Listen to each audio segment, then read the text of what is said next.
Hi everyone, my name is Laura Chung. I am the author of How to Manifest book, and I cannot believe it. We're on day 36. Today is February 25th, 2023. We're on the last week. We're on week 6, and this week we will talk about allow for infinite possibilities. This is it. You've done it. You've done the work. You've done your part in the co-creation, and the rest is up to the universe.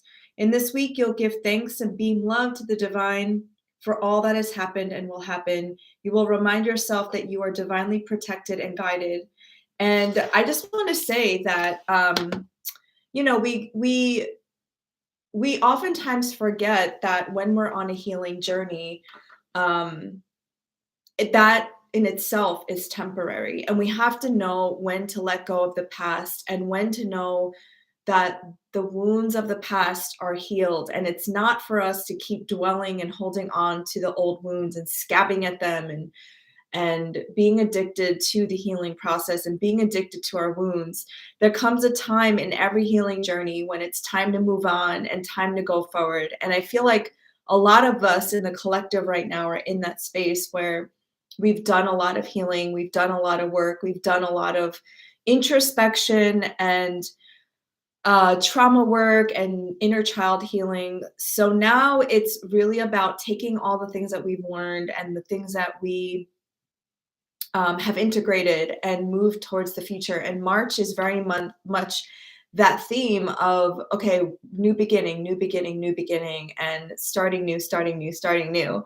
And once we realize that we come out of the victim mode and saying things like, why is this happening to me? Why is the universe punishing me? To understanding that you are a powerful co-creator. You are so powerful. And the fact that your thoughts just don't become things, it's proof that the universe is protecting you. Because if you manifested everything that you thought, there would be a lot of chaos.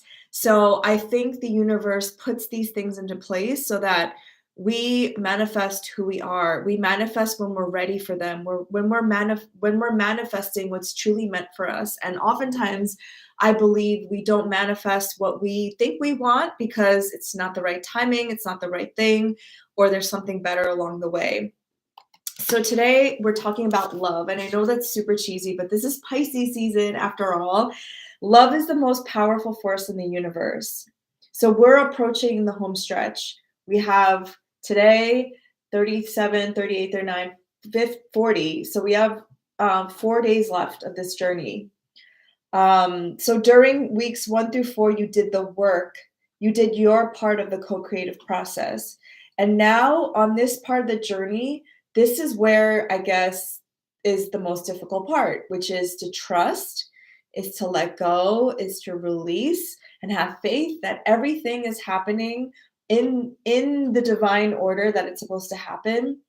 And it's up to you to keep focused, keep doing your thing, and just know that it's inevitable. And that's what I remind myself all the time. It is inevitable.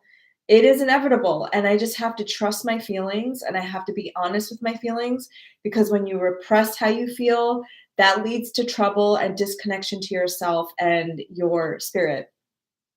So what is love, right? Oftentimes we think of love, we automatically associate that to romantic love, but love is so much grander than that. It's hard to define something that is so expansive and something that's so nebulous, yet when you feel seen, heard, and appreciated, you know what it feels like to understand love. And love has no bounds. It doesn't want to be contained. It wants to be expressed. And so you have to find the thing that you love to do that you can express your soul through, the channels in which you express your soul through. So for me specifically, I love talking about astrology. I love talking about magic. I love talking about manifestation. I love sharing. I love being in community. I love having fun. I love traveling. I actually love content creation. And that's how my soul chooses to express itself and channels itself. So you need to find, and sometimes it is finding, because not everybody has given themselves the time because of, capitalism, the time and space to truly understand who you are and what you want. Um, so just take some time out of your day to really listen to yourself. Like, what is it that you love to do? What is it that you would do for free? What is it that your heart is asking you to move towards? Because again, like attracts like, so those things that you are attracted to you too. Okay, so agape is a word that has a lot of different definitions, but like unconditional love and the highest form of love, including charity. Agape can also be described as the love of God for man and for man of God or woman or them.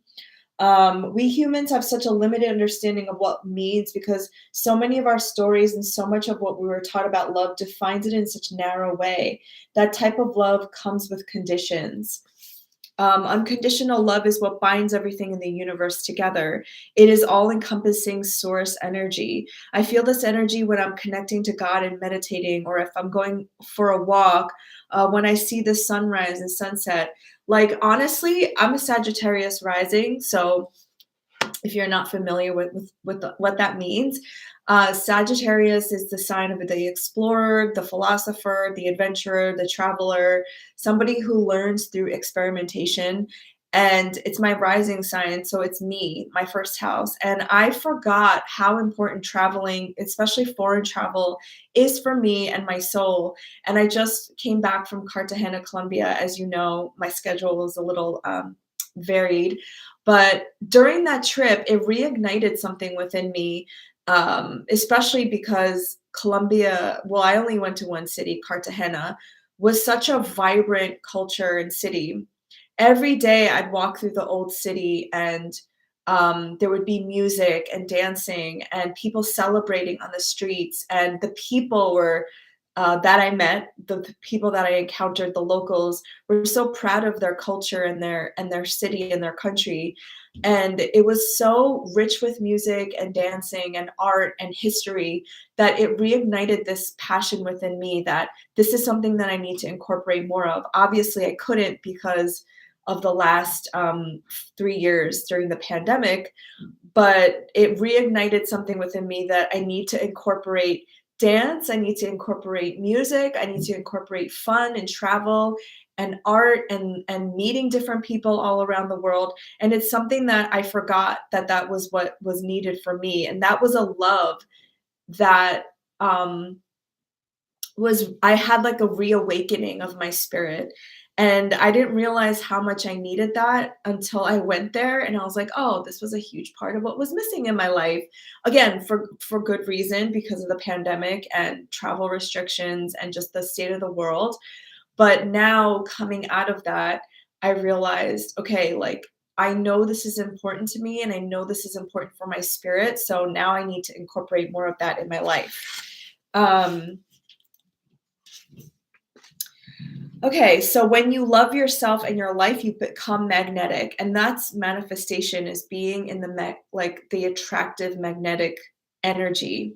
Everything and everyone is drawn to you through your energy, and you've heard that millions of times, right? Still, we aren't tuned into this energy all the time because we are human and we get distracted. You're going to feel ebbs and flows through life when you feel disconnected, which is totally normal and a part of the human experience. So when you find yourself in an ebb, remind yourself that it is temporary. That's truly the way to get through life's more challenging times. Take the time to address the connection you feel.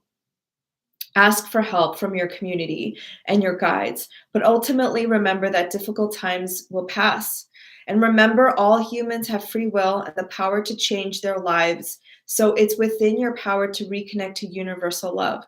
Take responsibility for addressing what might be making you feel that way and trust in your ability to find your way back. Again, this is all about feeling.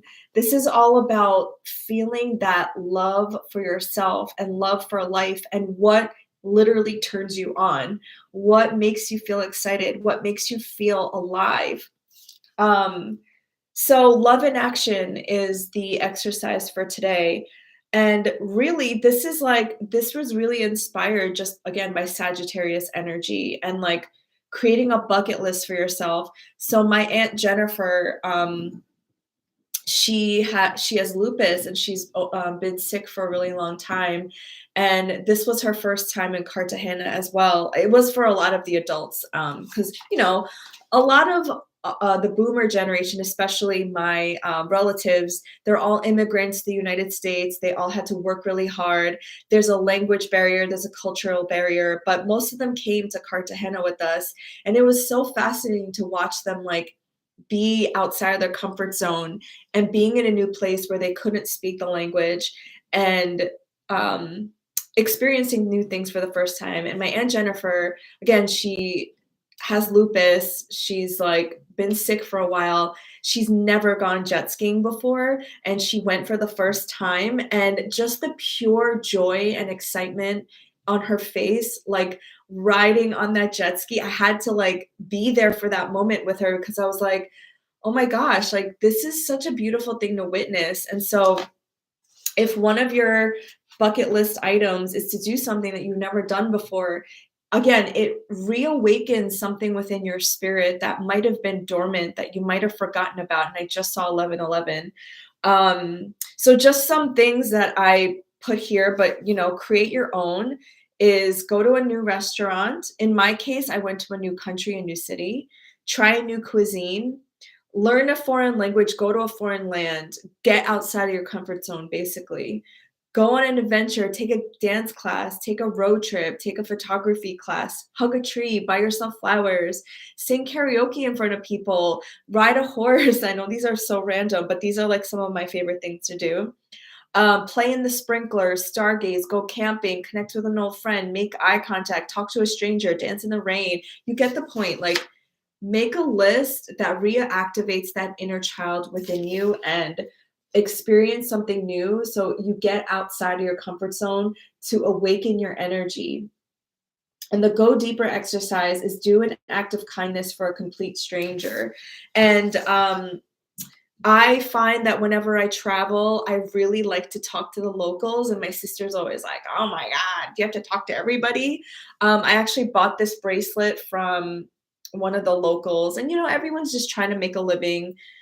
They can, for most people, be annoying, like the hagglers who make you buy money, but buy their things for your money, but ultimately they're all trying to make a living. But anyway, I spent some time talking to him and practicing my Spanish, and I decided, like, even if I didn't like any of the bracelets, I was going to give him money, because I wanted to do something nice, especially for the locals whose country I'm visiting.